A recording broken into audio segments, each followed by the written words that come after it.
गीता अ18 के श्लोक नंबर 62 में भगवान स्वयं कह रहे हैं कि अर्जुन उस परमेश्वर की शरण में जा जिसकी कृपा से परम शांति व शाश्वत स्थान अर्थात सतलोक को प्राप्त होगा।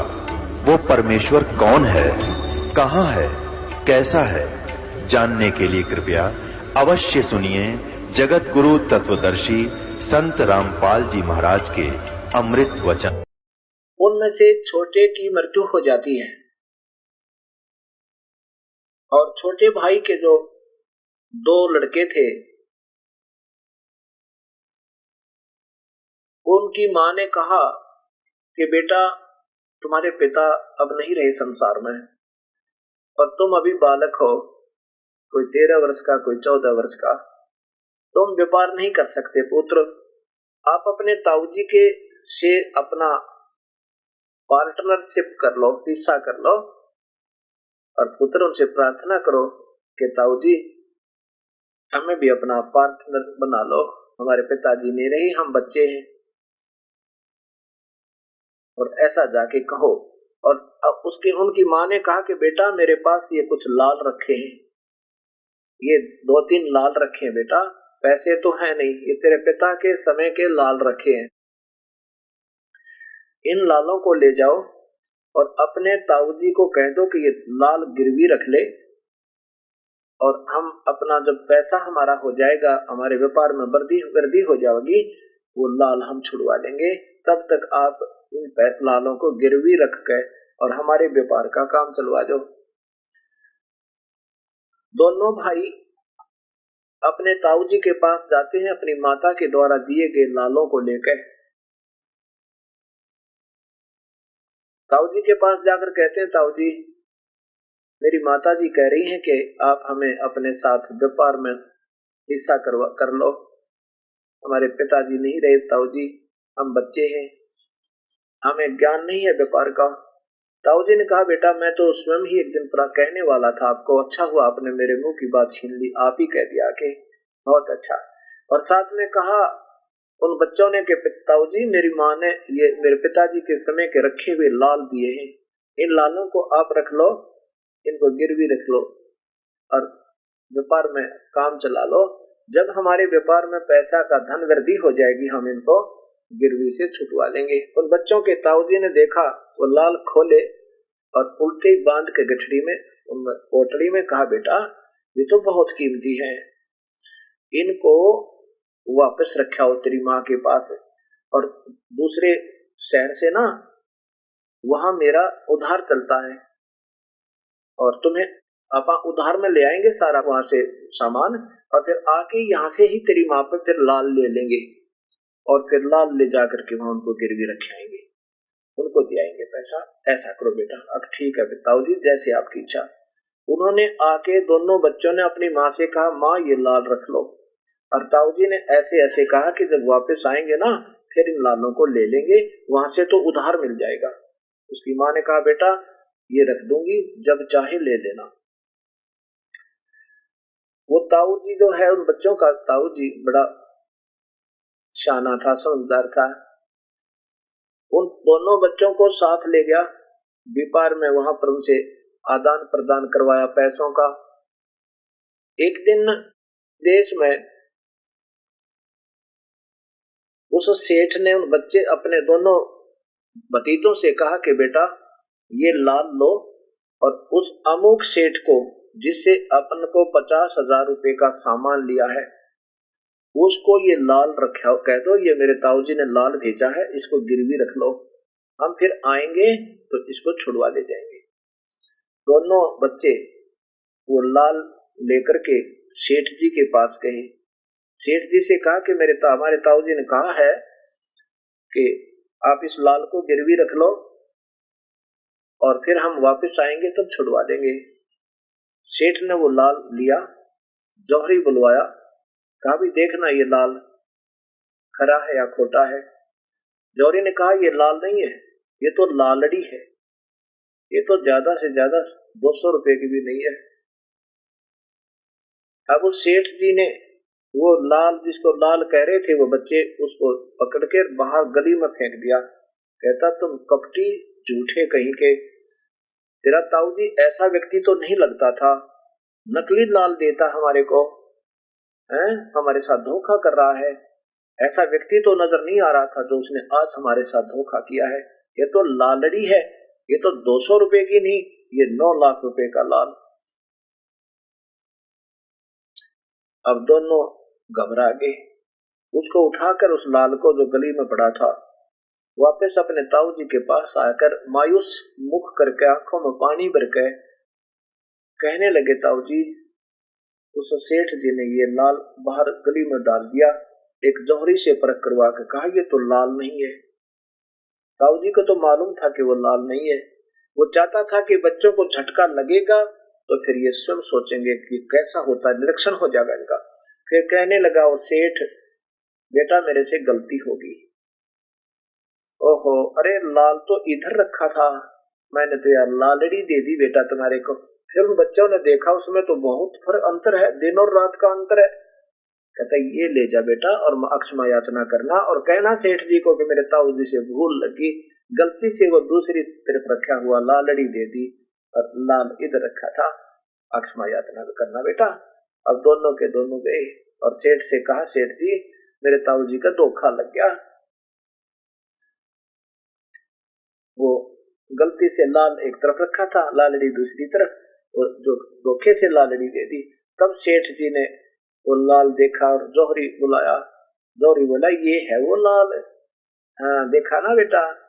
अब ऐसे ऐसे उनको ऐसा झटका लगा, वो निरीक्षण हो गया कति पक्का लाल कौन सा, लालड़ी कौन सी। जिस लालड़ी को वो लाल समझते थे उसका पता लग गया तो लाल है नहीं है, लालड़ी है, यानी ये तो बहुत उसकी तुलना में तो बहुत कम कीमत ही नहीं समझो। अब वापस आ जाते हैं अपने ताऊ जी के साथ दोनों बच्चे। सेठ ने कहा बेटा जा अपनी माँ से वो लाल ले आओ, एक ही ले आना बेशक, और तेरी माँ को कहना कि कुछ पैसों की जरूरत पड़ेगी ताऊ जी को, और वो लाल ले आओ गिरवी रख देंगे। दोनों बच्चे गए, माँ ने सीने से लगाया, आगे बेटे, आगे आगे माँ वो लाल दो तो आपके पास रखे। और ताऊ जी ने ना गुना बहुत ज्यादा उधार ले आए हैं, सामान ऊपर लाल गिरवी रख के अपना कर्जा उतारेंगे। उसकी माँ कहने लगी ठीक है बेटा, जो के तो रखे हैं और ले जाओ, पहले खाना खाओ, खाना खुना खा के और कहा ले ये लाल ले जाओ। जब उन्होंने लाल देखा वहीं पर, वो तो लालड़ी थी, लाल नहीं थे, क्योंकि उन बच्चों को वहां परीक्षा होगी थी, निरीक्षण करना आ गया था, परख होगी थी। तब कहने लगे माँ आप तो बहुत बोधी हो, ए माँ आपको तो कोई भी कुछ बता दे उसी तरह उसको सत्य मान लेती हूँ, ये लाल नहीं है, ये तो लालड़ी है जिनको तू आप लाल बताओ थे। ताऊ जी के सामने बेइज्जती हो जाती मेरी आज, माता जी ऐसे ऐसे हम एकदम लालड़ी ले गए थे, गलती से ताऊ जी ने लालड़ी दे दी थी और सेठ ने ना जोरी ने फेंक दिया था उसको बाहर, कहा था ये लालड़ी नहीं है। और फिर जब लाल दिया ना ताऊ जी ने, जब जोरी ने कहा था ये है वो लाल, ये 9 लाख रुपए का, माया तो कहते 200 रुपए की भी कोई ना एक है। तो उसकी माँ बोली बेटा क्या बताऊं, मुझे तो मालूम नहीं, मैंने तो सोचा लाल ही होंगे, तेरे पिताजी के समय के रखे थे। वो दोनों बच्चे अपने ताऊ जी के पास आकर कहते हैं ताऊ जी मेरी माँ नवा बहुत बोली है, उसने बेचारी ने कोई कुछ बहका दे वो सत्य मान देती है, वो लाल नहीं थे ताऊ जी, वो तो लालड़ी थी। अब वो सेठ कहता है बेटा ये उस दिन भी लालड़ी थी जिस दिन तुम मेरे पास लेकर आए थे, और मैंने कहा था रखा हो इनको, यदि मैं उस दिन तुम्हें कह देता ये लाल नहीं है ये लालड़ी है, तुम्हारी माँ भी ये कहती कि हमारे सिर पे धनी नहीं है, बच्चों का पिता मर गया है, अब हमारे लालों को भी लालड़ी बता रहे हैं। बेटा अब तुम स्वयं सियाने हो गए और स्वयं फैसला कर लिया बेटा, बहुत अच्छा हुआ।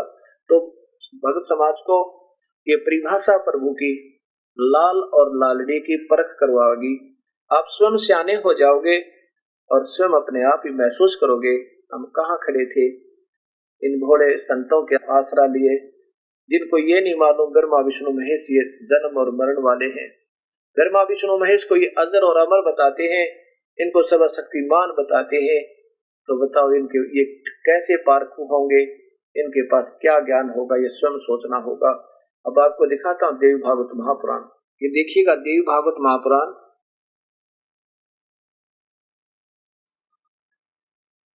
जिसको ब्रह्मा विष्णु महेश को ये अनजान संत अभी तक ये बताते आए हैं कि ये अजर और अमर है, इनका जन्म नहीं होता, सर्वशक्तिमान है। गीता प्रेस गोरखपुर से ये देखिए, और इनके संपादक हैं हनुमान प्रसाद पोदार, चमन लाल गोस्वामी, और ये गीता प्रेस गोरखपुर से प्रकाशित है।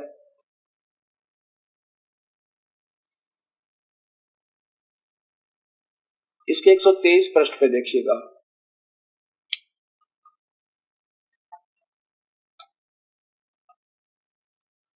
ये 123 पृष्ठ पे है। यहां देखिएगा, तुम शुद्ध स्वरूपा हो, यह संसार तुम्ही से उद्भासित हो रहा है। मैं, विष्णु जी कह रहे हैं, मैं ब्रह्मा और शंकर हम सभी तुम्हारी कृपा से विद्यमान हैं। हमारा आविर्भाव और तिरोभाव हुआ करता है, केवल तुम ही नित्य हो, जगत जननी हो, प्रकृति और सनातनी देवी हो। अब आगे देखो, इसी पे इसी साइड में बिल्कुल साथ ही है। भगवान शंकर बोले, देवी यदि महाभाग विष्णु तुम्ही से प्रकट हुए हैं तो इनके बाद उत्पन्न होने वाले ब्रह्मा भी तुम्हारे ही बालक हुए। फिर मैं तमोगुणी लीला करने वाला शंकर क्या तुम्हारी संतान नहीं हुआ? अर्थात मुझे भी उत्पन्न करने वाली तुम ही हो। अब इसी में नीचे देखिएगा, यहां देखिएगा नीचे, ये क्या कहते हैं, इन्हीं तीनों गुणों से उत्पन्न हम ब्रह्मा विष्णु एवं शंकर नियमानुसार कार्य में तत्पर रहते हैं। हम ये तीनों देवता तो जगत का कार्य संभाले रहते हैं, तुम्हारे ही रूप हैं। अब यहाँ लेखक ने केवल सरलार करने में थोड़ी सी गोलमोल कर दिया। ये लिखना ये था कि रजगुण ब्रह्मा, यहाँ शंकर जी कह रहे हैं कि मैं तो तमोगुण बढ़ा दिया और ब्रह्मा रजोगुण और विष्णु तमोगुण किस लिए बनाया था माई आपने, यदि आप हमारे ऊपर दयालु हो तो। अब इस दास ने ये और एक्स्ट्रा मेहनत करनी पड़ रही है, क्योंकि अब दूसरी तीसरी आपको दिखाऊंगा, वो जाके क्लियर करेगी, क्योंकि उसमें संस्कृत भी साथ है। ऐसा इन अनजानों ने ना जानबूझ करके कहीं को ये ना सोचा कि ब्रह्मा विष्णु महेश रजगुण सदगुण तमगुण है और गोल मोल करते रहते हैं। अब इनको ये समझ तो आई नहीं और शास्त्रों को उलझा दिया। ये देवी भागवत महापुराण देखिएगा, देवी भागवत सभाष्टीकम, और ये खेमराज श्री कृष्ण दास प्रकाशन बंबई से प्रकाशित है। इसका सकंद तीसरा देखिए,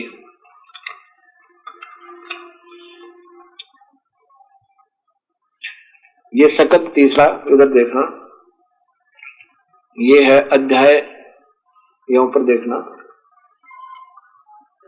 ये तीसरे सकंद का चल रहा है। आपको तीसरा सकंद दिखाता हूं, जहां से तीसरा सकंद प्रारंभ होता है। ये तो दूसरा द्वितीय सकंद समाप्त हुआ और ये तीसरा सकंद यहां पर प्रारंभ हुआ। अथ श्री मददेवी भागवते भाष्टिका युक्ते युते तृतीय सकंद प्रारंभते। इसके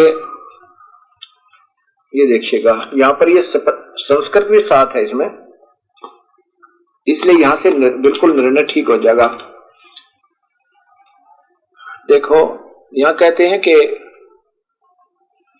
हे तुम्हारी, याद इधर से देखना, हे मात ब्रह्मा मैं और शिव, विष्णु जी कह रहे हैं, हे माता ब्रह्मा मैं और शिव यह तुम्हारे ही प्रभाव से जन्मवान है। हमारा तो आविर्भाव हुआ करता है और तिरोभाव होता है, जन्म और मृत्यु है, नित्य नहीं है, हम अविनाशी नहीं है। और फिर इंद्र आदि दूसरे देवता नित्य किस प्रकार हो सकते हैं। अब यहां देखिए, ये संस्कृत भी साथ है। ये देखो, ब्रह्मा अहम महेश्वर किल ते प्रभाव ते सर्वे वयम जनी यूतान यदा तुनिता। हम तो जन्म और मरण में है, हमारा तो जन्म आविर्भाव और मृत्यु होता है, तिरोभाव हुआ करता है। फिर ये वर्ग में सुरा दूसरे देवता कैसे। अब यहाँ देखो कि हम जैसे वो मैं गोल कर दिया यहाँ पर, या भगवान शिव कह रहे हैं, हे मात, यदि हमारे ऊपर आप दया युक्त हो तो हमको तमोगुण में किस प्रकार प्रदान किया है, और रजोगुण और ब्रह्मा रजोगुण और हरि सतगुण। ये देखो, ब्रह्मा रजगुण हरि विष्णु सतगुण कैसे बना दिया। या नीचे देखो, यहां लास्ट में युक्त किए हैं। हम क्यों इस तीनों गुण युक्त कर दिए, हम कैसे तीनों गुण बना दिए। अब यहां संस्कार देखो, ये स्पष्ट बताओगी। यहां देखिएगा, यदि दया धर्मना न सदम अहम बिके कथम अहम विहिता च तमोगुण। और कमल जय यह कमल से उत्पन्न होने वाला ब्रह्मा को आपने रजोगुण संभव रजोगुण बना दिया, और सुवित किमम सतोगुण हरि, और हरि को आपने सतगुण क्यों बना दिया। यदि आप हमारे पर दयावान हो दयालु हो तो हमको ये तीनों गुण क्यों बना दिया, तीनों गुणों में युक्त कर दिया। अब ये लाल और लालड़ी की पहचान भगत समाज को हो रही है। हमने ये दोबारा सोचने पर विवश होना पड़ेगा कि हम कहाँ खड़े हैं। ये मनुष्य जीवन केवल प्रभु प्राप्ति आत्म कल्याण के लिए है, और बाकी हम अपना प्रारंभ भोग रहे हैं। जिन संतों के आज लाखों शिष्य हैं, वो संत बहुत पुण्यात्मा है, जन्म जन्म के ऋषि हैं, और अब अपनी पिछली मलाई को खा रहे हैं, क्योंकि ये काल भगवान पूरी सुविधा देगा उनको। कार भी जहाज भी सारे ठाठ कर रहा है, उन्हीं की मलाई खा रहे हैं, और आगे की भक्ति उनकी माइनस कर रहे हैं। भविष्य कुछ नहीं बन रहा, क्योंकि शास्त्र विरुद्ध साधना अर्जुन ना इस लोक में सफल हो सकता और न परलोक में। इसलिए तेरे लिए शास्त्र ही प्रमाण है, और उसी तरह तूने ये करना चाहिए। ये हमने अपने शास्त्रों को यानी सत ग्रंथों को फिर उठाना पड़ेगा। गीता जी अध्याय नंबर 16 के लास्ट के दोनों श्लोकों में लिखा कि अर्जुन अब देख ले, शास्त्र अनुकूल साधना करने से बात बनेगी। जो पुरुष शास्त्र विधि को त्याग कर अपनी इच्छा से मनमाना आचरण करता है, वह न सिद्धि को प्राप्त होता है और न परम गति को, कहन की बातें, और ना ही सुख को। भविष्य में कोई सुख नहीं होगा, अब वर्तमान में अपना जो कर्म है वो भोग रहा है। इसलिए अर्जुन तेरे लिए कर्तव्य और अकर्तव्य की यानी जो भक्ति जिस ढंग से करनी चाहिए जैसे नहीं करनी चाहिए, गीता प्रमाण है। ये शास्त्र यानी गीता ही प्रमाण है और अन्य शास्त्र ही प्रमाण है। ऐसा जानकर तू शास्त्र विधि से निहित कर्म करने योग्य है, यानी वो कर्म कर जो करने चाहिए। ये अन्य पूजाएं मत करवाई, जैसे गीता में बताई ऐसे करो, जब ये बात बनेगी। अब जैसे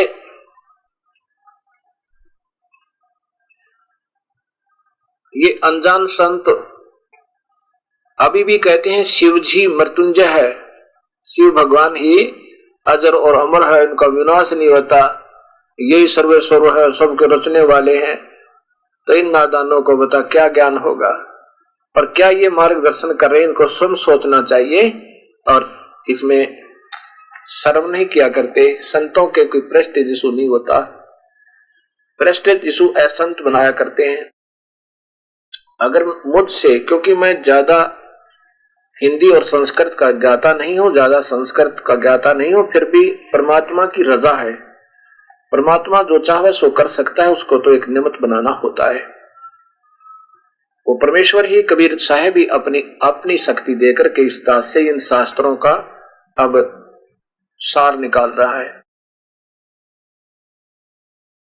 तो मेरे से कोई अगर गलत मार्गदर्शन हो रहा हो तो मैं दोनों हाथ जोड़कर और कान पकड़ के अक्षमा याचना करूंगा। मैं दोषी नहीं बनूंगा। मुझे नहीं चाहिए, ना शस चाहिए और ना मुझे यहाँ की प्रभुता चाहिए। मुझे प्रभु चाहिए, और प्रभु के चाहने वाले प्रभुता कभी नहीं चाहा करते। तो वो प्रभु को कभी नहीं प्राप्त कर सकते जिनमें स्वयं प्रभुता आ जाती है। अब इसमें क्या है, परब्रह्म और ये ब्रह्म है, ये सरपुरुष काल भगवान, इसके 21 ब्रह्मांड है और परब्रह्म के 7 शंख ब्रह्मांड में हैं। इनमें जन्म और मरण जीव का नहीं मिट सकता। पूर्ण परमात्मा कबीर साहब की भक्ति से, वो कबीर पंथी नहीं मानना कि वो कबीर पंथी से नाम ले ले। अब जैसे आपको ज्ञान होगा, आप सोचोगे सभी कबीर पंथियों के पास वो नाम होगा, नहीं है, ये सत्कर मानना।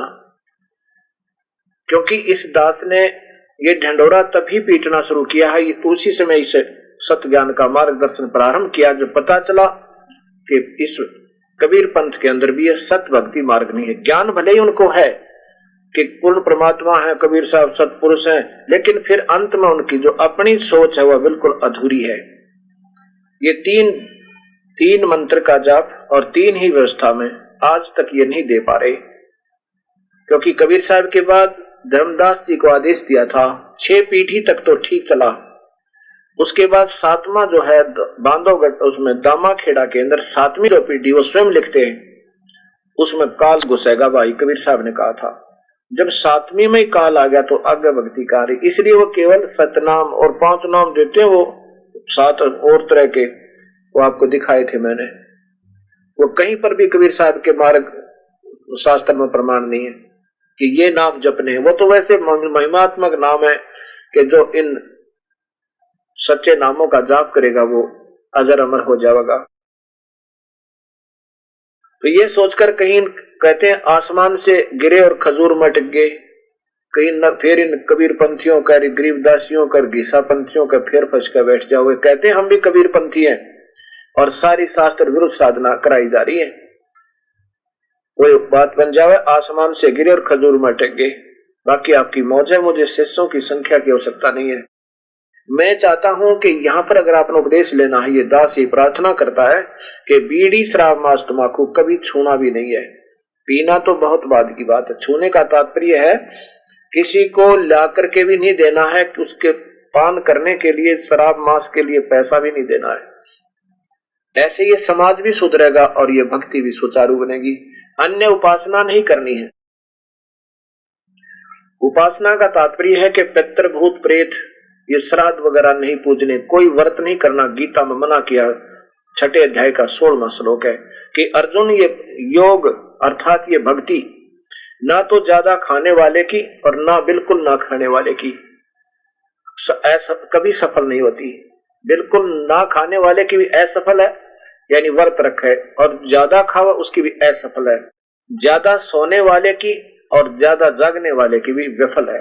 जो ढोंगी बनकर लोग दिखाओ भाई रात को भी नहीं सोते, सारी रात भजन करता है, वो तो कहते हैं वो दम्भ कर रहे हैं, ढोंग कर रहे हैं, पाखंड कर रहे हैं। ऐसा गीता जी बताया। क्योंकि जितने भी महापुरुष हैं उन्होंने अपना दैनिक कार्य करते करते प्रभु की प्राप्ति की है और इन सच्चे नामों से की है। उसी तरह हमने फिर करना होगा। मेडिटेशन लगाते हैं, आनंद आता है, आनंद आता है। 1000 वर्ष मेडिटेशन लगाकर चले गए, अंत में गधे की जो नहीं पाई। तो कहते हैं ये साधनाएं हमने फिर सुचारू ढंग से देखनी होंगी। अब तो कोई 2 बात मीठी बनानी जानता है, अच्छे उनके बोलने का तरीका अच्छा है, तो हम स्वतः आकर्षित हो जाते हैं। ऐसे बात नहीं बनेगी। गरीबदास जी कहते हैं बीजक की बाता कहेंगे बीजक ना ही हाथ, ये पृथ्वी डोबन उत्तर रेखा मीठी बात। बीजक की बाता कहेंगे बीजक ना ही पास, औरों को प्रमोदते ये अप जाओ निराश। इनके पास सत्भक्ति नहीं है। जैसा कि आपने अभी सुना, 3 लोक के भगवान ब्रह्मा विष्णु महेश उन्हीं के विष्णु के अवतार श्री कृष्ण जी आए थे। वो भी शक्ति रखते थे लेकिन पूर्ण शक्ति युक्त नहीं थे। जैसे एक विभागीय मंत्री जो होता है प्रांत का, वो शक्ति रखता है लेकिन सर्वशक्तिमान नहीं है। ऐसे ही भगवान श्री कृष्ण राजा मोरध्वज के पुत्र ताम्रध्वज को जीवित कर दिया उन्होंने आरे से चरवा के। अपने सगे भांजे शुभद्रा के पुत्र अभिमन्यु को जीवित नहीं कर सके और उन्हीं के सामने उनका कुल विनाश हो गया, उसको भी जीवित नहीं कर सके।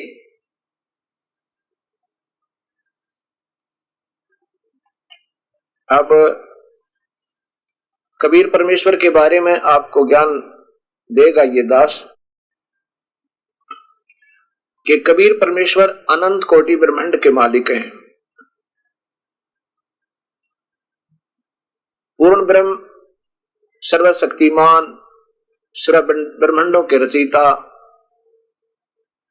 वास्तविक अविनाशी ये कबीर परमेश्वर है। इनका वास्तविक नाम कबीर है। कबीर कबीर कबीर देव, जैसे यजुर्वेद, इनका वास्तविक नाम कबीर देव है। कबीर देव, देव माने परमेश्वर और कबीर माने कबीर। इसको सीधी भाषा में कबीर बोलने लगे। कबीर वह को बै भी बोल देते हैं पंजाबी में, और अरबी भाषा में, और साधारण मातृभाषा के अंदर भी, जैसे इधर उत्तर प्रदेश, हरियाणा, पंजाब, राजस्थान, इनमें वह को बै बोलते हैं। जैसे बन, वैसे लिखा जाए तो वन होता है, उसको बन भी बोल देते हैं। दोनों का एक ही अर्थ होता है। ये भाषा का अंतर होता है और फिर अपभ्रंश होते होते वो कबीर बन गया। तो उसी कबीर कहो चाहे उसे कबीर कहो, कबीर देव। वेदों में कबीर देव है और अपनी साधारण भाषा में जैसे संत मुख से बोल देते हैं, वही वस्तु और वही उसका बोध कराती है उसी अक्षर से। कबीर परमेश्वर चारों युगों में आते हैं। सतयुग में सतसुकृत नाम से, त्रेता में मुनिंदर नाम से, द्वापर में करुणामय नाम से, और त्रेता कलयुग में कबीर नाम इनका चलेगा। जब कबीर परमेश्वर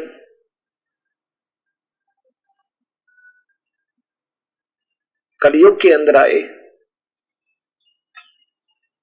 अब प्रसंग चल रहा है कि भगवान श्री कृष्ण ने मोरध्वज के पुत्र ताम्रध्वज को जीवित कर दिया, तो वो भी तो भगवान है। ऐसा प्रभु कबीर साहब में ऐसी कौन सी विशेषता है जिसको हम उनसे शक्तिमान माने। गरीबदास जी कहते हैं, मासा घटे न तल बदे विद ना लिखे जो लेख, सच्चा सतगुर मेट के ऊपर मारा मेघ।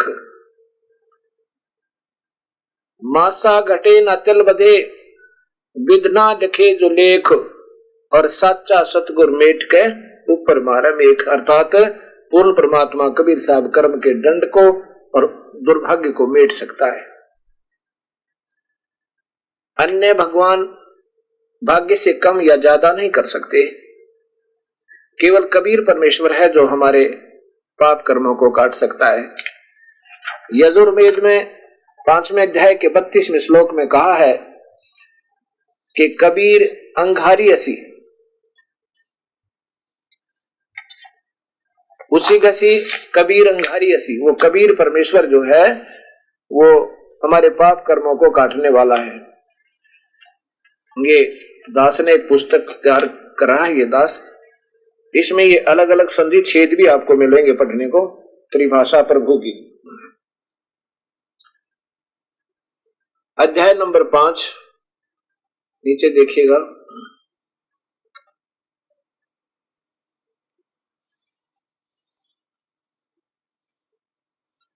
ये है उस अध्याय नंबर 5 का श्लोक नंबर 32 यजुर्वेद। यजुर्वेद अध्याय नंबर 5 का श्लोक नंबर 32, इसमें लिखा है उसी गसी कबीर अंगारी असी। अंगारी, अंगारी माने पाप काटने वाला, पापों का शत्रु। अंगारी वो कबीर असी। अब इसको अनजान कहते हैं तो कबीर तो है ही नहीं, कबीर शब्द है और फिर इसको कवि लिख देते हैं लास्ट में। अब यजुर्वेद को क्या लिखेंगे?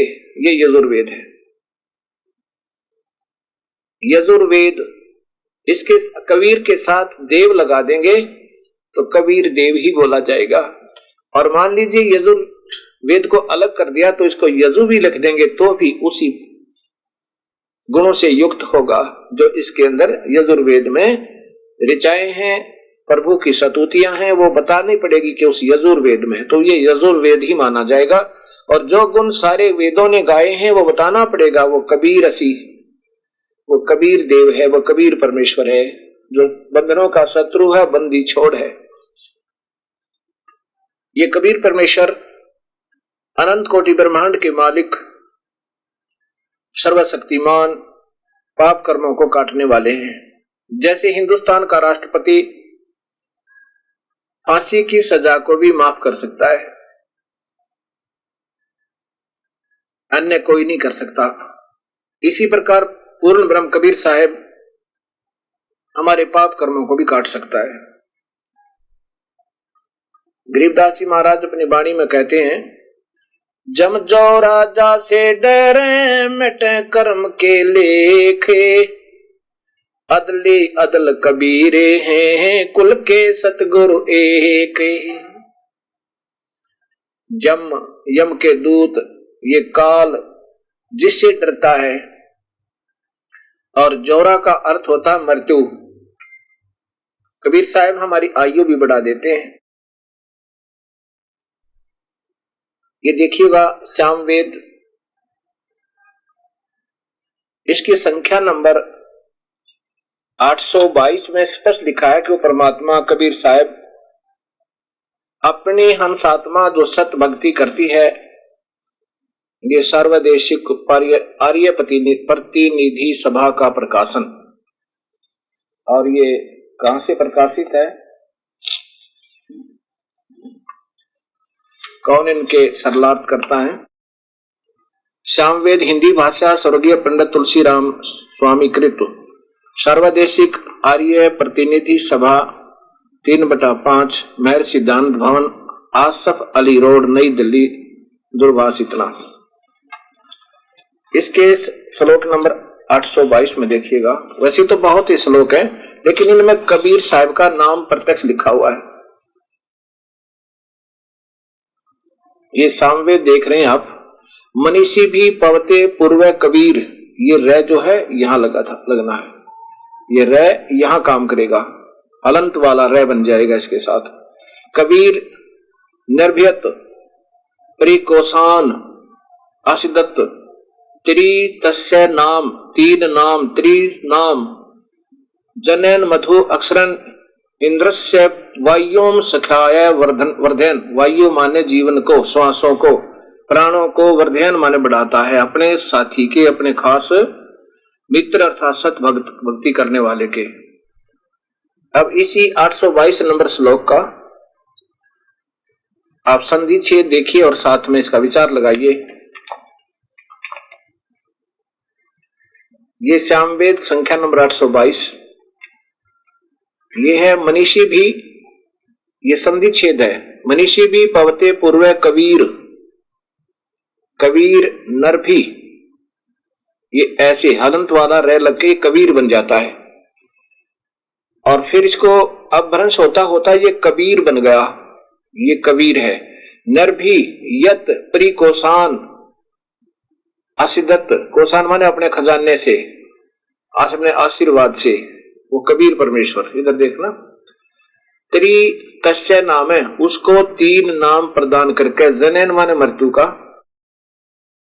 जनन माने जन्म का, अक्षरन माने मृत्यु, से माने रहित करता है, उसके जन्म और मृत्यु को समाप्त कर देता है, रहित कर देता है। और जिससे अब उसको उनकी आयु भी बढ़ा देता है। वर्धयन सखा, अपने सत भक्ति करने वाले खास मित्र अर्थात भक्त के जीवन को भी बढ़ा के अपने को शान अपने से पूर्ण रूप से परिवर्धन पूरे ढंग से बढ़ा देता है वो परमेश्वर। अपने वो कौन है? जिसकी हृदय से चाहने वाले भक्त आत्माओं को वो 3 नाम देकर और उनको पवते माने पवित्र करता है, उसके पाप कर्मों का विनाश करवा देता है। पूर्व कबीर, सनातन कबीर, सबसे पहले वाले भगवान कबीर, नरभी माने हृदय से भक्ति करने वाले, सत भक्ति करने वाले, और करते हैं उन 3 नाम से उनके अपने कोषान, अपने खजाने से, अपने आशीर्वाद से उनकी उम्र भी बढ़ा देता है और साथ में उनका जन्म मरण भी समाप्त कर देता है इन 3 नाम से। और इसी 3 नाम का प्रमाण आपने गीता जी में देखा। ये फिर दिखाना पड़ेगा आपको गीता जी के 17वें अध्याय का 23वां श्लोक। ये है अध्याय नंबर 17 श्लोक नंबर 23। ओम तत्सत इति निर्देश है ब्रह्मण है त्रिविध समृत ब्राह्मणा तेन वेदा। इसको जानने वाले, इस ज्ञान के जानने वाले ब्राह्मण यानी भक्तात्मा, श्रेष्ठ आत्माएं जब सृष्टि के प्रारंभ में ऐसे ही यज्ञ आदि किया करती थी, विधिवत साधना करती थी। ओम तत्सत, ओम तो सीधा ही लिखा है, तत् और सत ये सांकेतिक है। ओम तत्सत इति निर्देश है ब्रह्मण है त्रिविधि समृत है। ये तो तत् मंत्र है, इसको ये ब्रह्म भी नहीं दे सकता, ये इसलिए गुप्त रखा जाता है, ये अपने मुख से नहीं बोल सकता, नहीं कह सकता। इस तत् मंत्र है, ये दोनों मिलकर सतनाम बनता है। ओम तो साथ है ही है और इसके साथ एक मंत्र और लग के ये परब्रह्म का जाप बनता है। इसको ये नहीं दे सकता ब्रह्म, और ये आजकल के संत इसको आम व्यक्ति दे देते हैं, नकली मोर मारने लगे। और सत मंत्र तो पूर्ण परमात्मा के हंसी, ये दोनों मंत्र पूर्ण परमात्मा के कबीर साहब के हंस जिनको आदेश है नाम देने का वही प्रदान कर सकते, अन्य नहीं दे सकता। ओम तत्सत इति निर्देश है ब्रह्मण है त्रिविधि समृत है। पूर्ण परमात्मा के स्मरण का यही निर्देश है इन 3 नामों से। आगे इन्होंने जो बनाया है ये देखिएगा नीचे 24वें श्लोक में है कि इसलिए वेद मंत्रों का उच्चारण करने वाले, ये वेद ब्रह्मवादी नाम, ब्रह्म का उच्चारण करने वाले, ब्रह्म नाम जाप करने वाले, विधिनोक्ता शास्त्रीय विधि से नियत यज्ञ दान करने वाले सततम सदा ही ओम नाम से ही उच्चारण करते। ये ब्रह्म को वेद कहते हैं, ब्रह्म का वेद लिख दिया। वेद ब्रह्मवादी नाम, ब्रह्म का उच्चारण, ब्रह्म का नाम उच्चारण करने वाले ओम नाम से ही प्रारंभ करते हैं, सीधा सा बनता है। और आगे तत् के बारे में लिखा है 24 में, तत् इति, ये देखो, अनभि संध्याय फलम यज्ञ तप क्रिया दान क्रिया च विविधा क्रियन्ते मोक्षाकांक्षा की। ये जो तत् मंत्र है उसमें कोई किसी प्रकार का कोई फल और यहाँ ब्रह्म तक की साधना की सुविधाओं की हमने इच्छा नहीं, इसलिए ये तत् नाम उसको वो इसलिए किया जाता है कि यहाँ की सुविधा नहीं लेनी, इसके जाप से हमने उसे ऊपर जाना है। ये तो इन्होंने अपने हिसाब से किया है क्योंकि ये परब्रह्म का जाप है, इससे हमने यहाँ का सौदा ले लिया तो हम वापस नहीं जा सकते। सत, इसका सीधा अर्थ देखिए नीचे, ऊपर देखिएगा, इसकी संस्कार देखिएगा।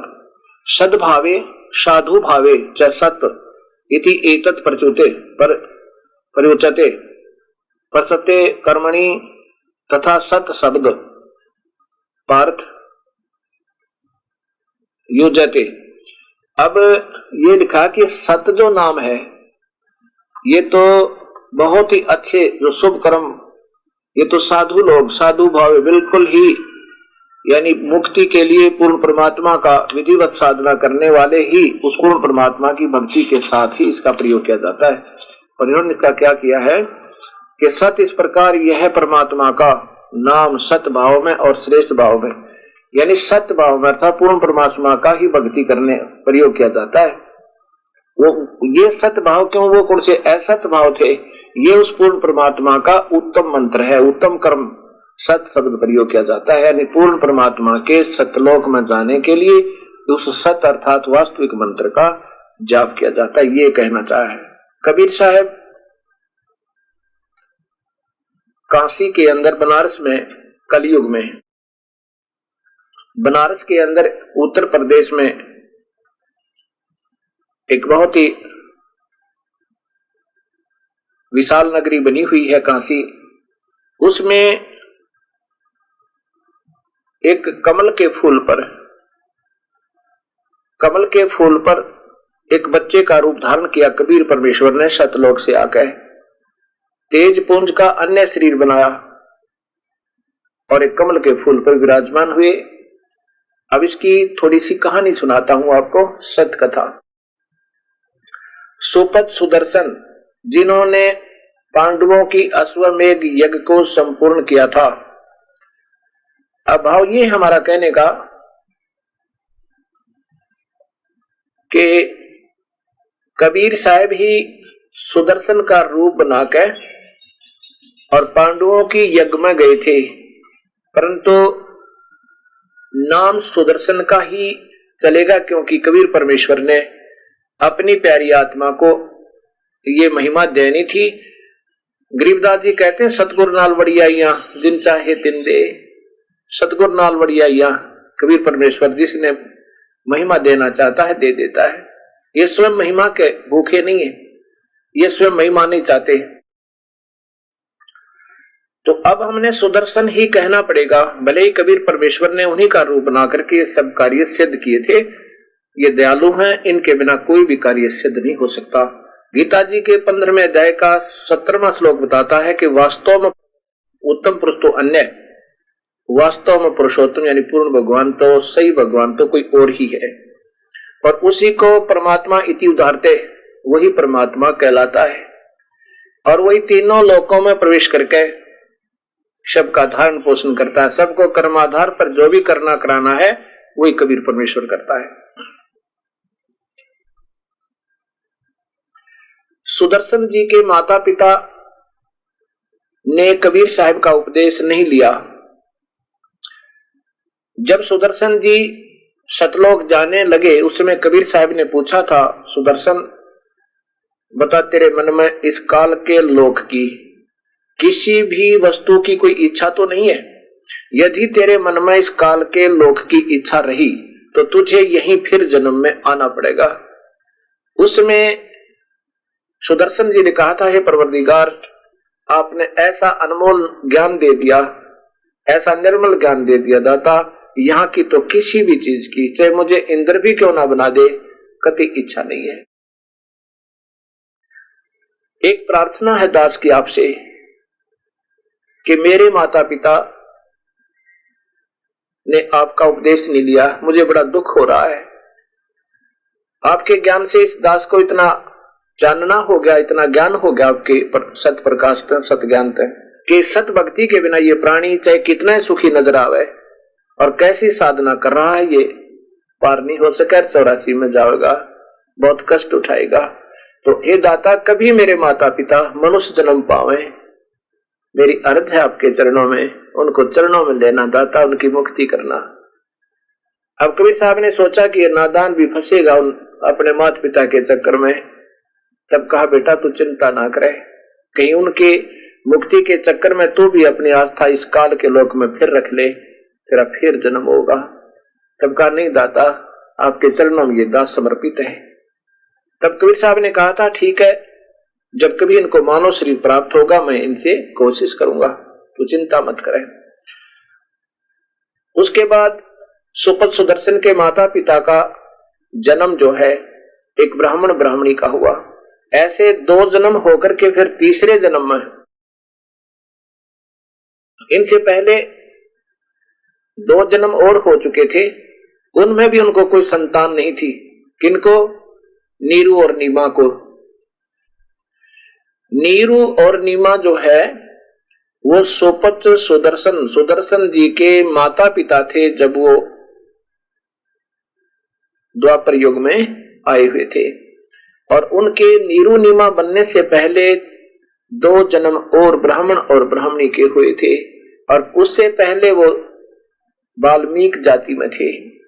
इसलिए ये दास कहता है, कबीर साहब कहते हैं हमारे बंदी छोड़ कि इस जीव की, इस प्राणी की केवल जीव जाति है और मानव इसका धर्म है। धर्म क्या चीज होती है? धार्मिकता, स्वभाव, गुण। अगर हमारे अंदर मानव जैसे गुण हैं तो हमारा धर्म है, हमारा वो एक स्वाभाविक कर्म है। और यदि हमारे अंदर सद्भावना, अच्छे गुण नहीं है तो हम धार्मिक नहीं है। इसलिए धर्म उन सद्गुणों से युक्त जो व्यक्ति होता, जो मनुष्य के कर्तव्य होते हैं, स्वभाव होता है मनुष्य का, जो धर्म होता है, मानव धर्म जो है, बीड़ी शराब मांस तंबाकू नहीं पीवे, शास्त्र अनुकूल साधना करे, एक परमात्मा की भक्ति करे, अन्य नहीं करे।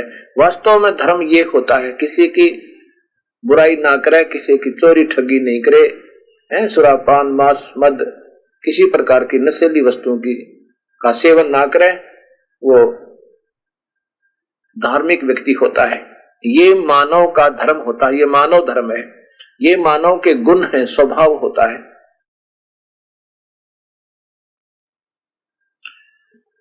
तो कबीर साहब ने अपने वचन को याद रखा।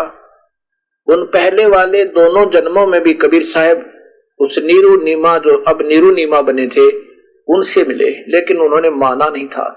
अब तीसरी बार उनका फिर जन्म ब्राह्मण और ब्राह्मणी का। गौरी शंकर तो नीरू का पूर्व नाम था और सरस्वती उस नीमा का नाम था, उसी जन्म में, तीसरे जन्म में। अब ये गौरी शंकर और सरस्वती बहुत ही अच्छे ब्राह्मण थे, ये प्रभु से डरने वाले थे, भगवान शिव के उपासक थे और बहुत ही अच्छे उपासक थे। निष्कपट भाव से, निस्वार्थ भाव से अपने प्रभु शिव की उपासना का मार्गदर्शन किया करते थे। जैसा इन भक्तात्माओं को पुराणों के आधार पर ज्ञान था, उसको भी अपने निष्कपट भाव से और निस्वार्थ भाव से केवल परमार्थ के उद्देश्य से ही प्रचार उनका किया करते थे, कथाएं सुनाया करते थे, भगवान शिव की लीला सुनाते थे। अन्य उस समय के ब्राह्मण जो नकली ब्राह्मण थे, वो गुमराह किया करते थे दुनिया को और अपनी रोजी रोटी का धंधा बना रखा था। और उस समय के लोग ज्यादा, काशी के भक्त आत्मा ज्यादातर नीरू उस गौरी शंकर को ज्यादा और सरस्वती को ज्यादा पसंद किया करते थे। उस समय मुसलमानों ने ये देखा कि ये तो बहुत ही ज्यादा, गौरी शंकर जो है बहुत ज्यादा प्रचार करा हिंदू धर्म का और शिव जी की बहुत ज्यादा महिमा गाता है, सब जगह इसने वाह वाह कर दिए। उसके कारण उन्होंने सोचा कि इसको दाव लगा के, मुसलमानों ने सोचा कि कभी दाव लगा के इसको मुसलमान बनाएंगे, अर्थात फिर ये हिंदू इसको अपने धर्म से रिजेक्ट कर देंगे। मुसलमानों को ज्ञान था कि अन्य जो ब्राह्मण, नकली ब्राह्मण थे, इस गौरी शंकर ब्राह्मण से ईर्ष्या करते थे। गौरी शंकर क्या करते थे, जो भी कथा करने का पैसा आता था उसको अपने रोजी रोटी के लिए, अपना शाम के आटे के लिए रख लेते थे और बाकी का भंडारा कर देते थे, वो उसमें से दुरुपयोग नहीं करते थे। और इसकी उनकी ऐसी अच्छी सच्ची लगन को देखकर दुनिया उनकी अनुयायी हो गई थी। इससे अन्य ब्राह्मण जो रोजी रोटी बनाए हुए थे प्रभु की कथाओं को, उन्होंने उनसे ईर्ष्या बन गई और इसका ज्ञान मुसलमानों को था।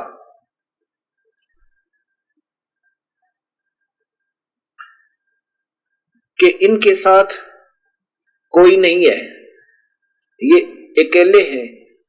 उन्होंने, मुसलमानों ने क्या किया, एक दिन जाकर के अपना पानी अपने घर से ला करके पानी और इसके गौरी शंकर के सारे घर में छिड़क दिया, उनके मुंह में छिट्टे मार दिए और सारे घर पानी डाल दिया। तो सब जगह चर्चा हो गई कि नीरू नीमा गौरी शंकर सरस्वती जो हैं ये मुसलमान बन गए, इनके ये भ्रष्ट हो गए, मुसलमानों का पानी पी लिया, इन्होंने ऐसे कर दिया। तो सभी उन नकली ब्राह्मणों ने सारा अफवाह फैला दी और उनको जाति से घेर दिया, उनको धर्म से अलग कर दिया अब विवश होकर के नीरू और गौरी शंकर सरस्वती ने उन मुसलमान धर्म को स्वीकार करना पड़ा। और फिर क्या हुआ, उनके नाम नीरू और नीमा रख दिए। लेकिन हृदय से वो उपासना अपने शिव की ही किया करते थे। और साथ में जब देखा कि जो रोजी रोटी का पैसा आता था वो बंद हो गया, क्योंकि वो कथा नहीं कर सकते थे, और गंगा में स्नान करना भी बंद कर दिया था कि गंगा में स्नान नहीं करोगे तो मुसलमान होगे उन नकली ब्राह्मणों ने, ये सूखे धर्म के ठेकेदारों ने नीरू नीमा का गंगा में स्नान करना भी बंद करवा दिया। अब उन्होंने देखा कि तुम्हारी कथा जो करते थे उससे पैसा आता था, अब वो बंद हो गया। किन्होंने? नीरू नीमा ने सोचा। अब उसका कोई ऐसा धंधा सोचा कि जो हम आसानी से कर सकें और अब आराम से रोजी रोटी का धंधा हमारा काम चल जाए। उन्होंने एक कपड़ा बुनने की खड्डी लगाई और ऐसे फिर वो खड्डी का काम यानी जुल्हे का काम करने लगे। और फिर धीरे धीरे उनको वो जुल्हा नाम पड़ा, क्योंकि काम करने से ही जाति बनती है। उसके बाद वो नीरू नीमा जुल्हा कहलाने लगे।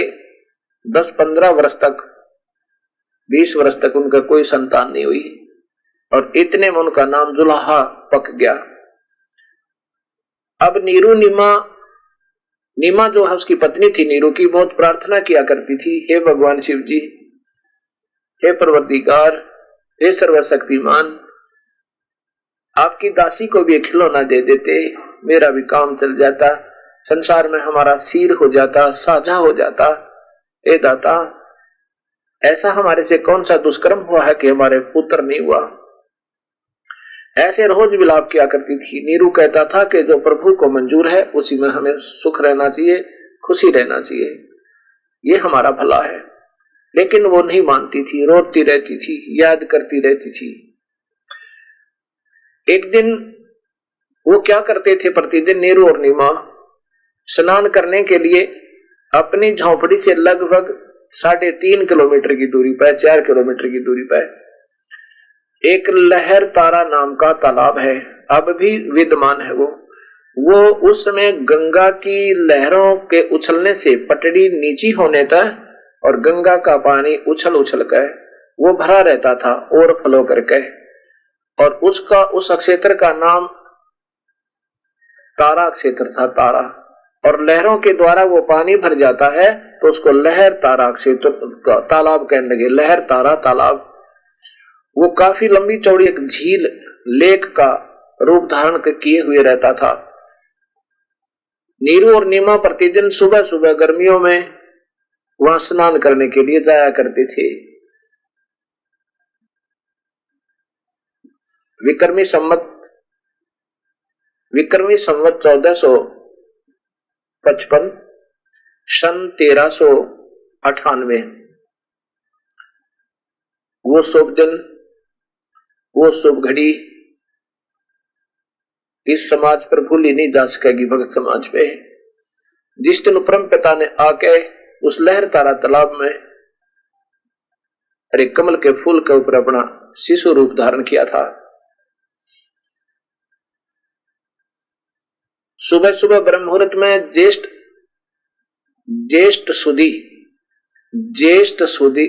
उतरते की पूर्णिमा, ज्येष्ठ समाप्त हुए वो पूर्णिमा, सुबह सुबह ब्रह्म मुहूर्त में, ब्रह्म मुहूर्त होता है सूर्य उदय होने से लगभग 1.5 घंटा पूर्व का समय जो होता है उसको ब्रह्म मुहूर्त कहते हैं।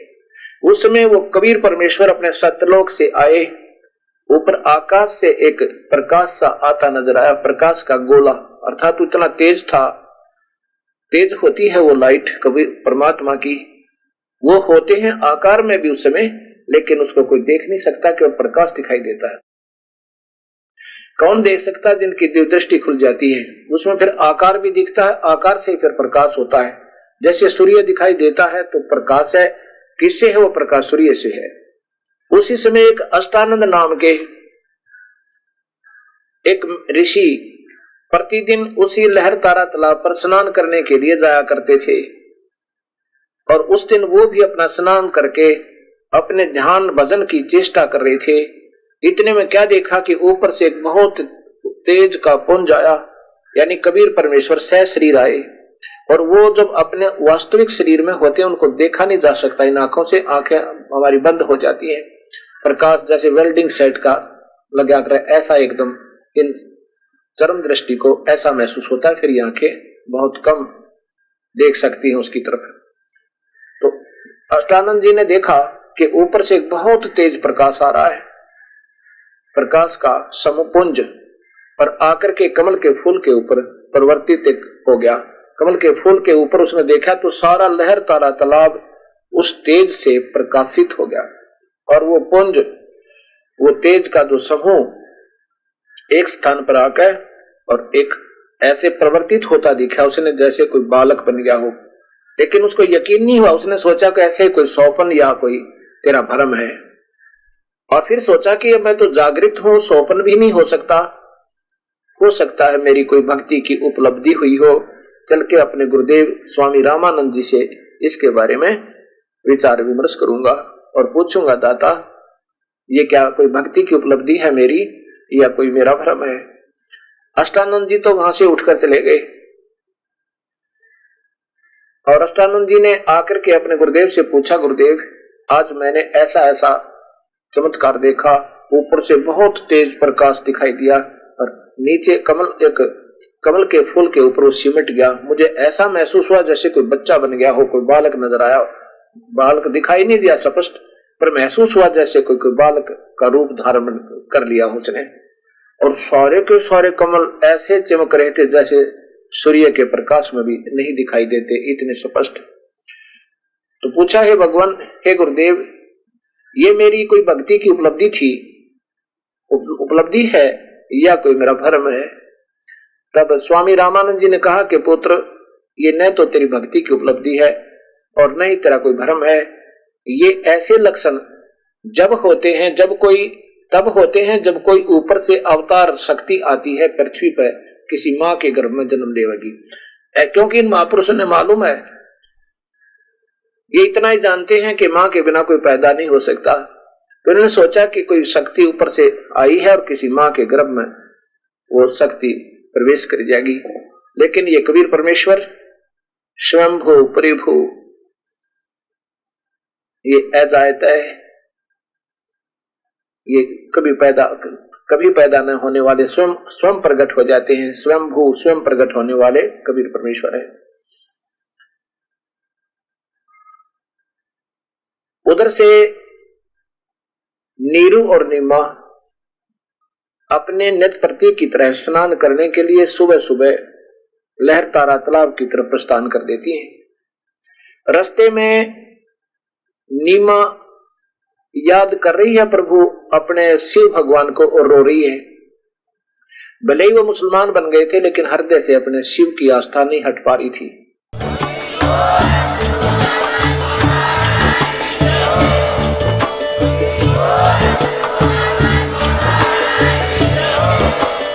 आप सुन रहे थे जगत गुरु तत्वदर्शी संत रामपाल जी महाराज जी के मंगल प्रवचन। अधिक जानकारी के लिए विजिट कीजिए हमारी वेबसाइट www.jagatgururampalji.org। संत रामपाल जी महाराज जी के शुभ आशीर्वाद से पूरे विश्व भर में 500 से भी ज्यादा नाम दीक्षा केंद्र हैं, जिन पर संत रामपाल जी महाराज जी द्वारा ऑनलाइन निशुल्क नाम दीक्षा दी जा रही है। अपने नजदीकी नाम दीक्षा केंद्र का पता करने के लिए संपर्क करें 8222880541।